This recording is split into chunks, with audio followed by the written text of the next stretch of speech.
Lucknow super জায়ান্টসের সাথে Eden গার্ডেন্সে মাত্র ৪ রানে হারার জন্য আবারও কিন্তু পিচ বিতর্ক সামনে। সম্প্রতি এক সাক্ষাৎকারে প্রেস কনফারেন্সে অজিঙ্ক্য রাহানে সরাসরি তিনি জানিয়েছেন যে এই বিষয়ে আমি প্রেসের সামনে কোনো রকমভাবে মুখ খুলব না। যদি আমার প্রয়োজন হয় আমি বিসিসিআই বা আইপিএল কমিটির কাছে আমি এর নিজস্ব মতামত দেব। কিন্তু কোথাও গিয়ে কি বঞ্চিত হচ্ছে কেকেআর পিচ সংক্রান্ত বিষয়? এটা তো অবশ্যই। এটা যারা অন্ধ তারাই একমাত্র দেখতে পাবে না, না হলে প্রতিটা সমর্থক, প্রতিটা ফ্র্যাঞ্চাইজির সমর্থক দেখতে পাবে।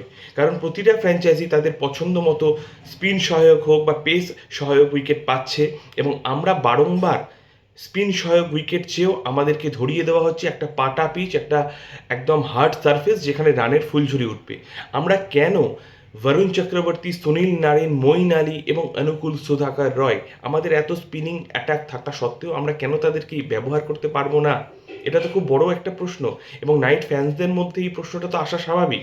কিন্তু রাহানে খুব ভালো কথা বলেছেন প্রেসে, যে আমাদের যিনি পিচ কিউরেটর আছেন তিনি খুব বেশি জনপ্রিয় হয়ে যাচ্ছেন, কাজেই তিনি হয়তো সেটা পছন্দ করছেন। আমি চাই না তার নাম নিতে বা তাকে আরও বেশি জনপ্রিয় করতে। তো ভদ্র মানুষেরা বোধহয় এইভাবেই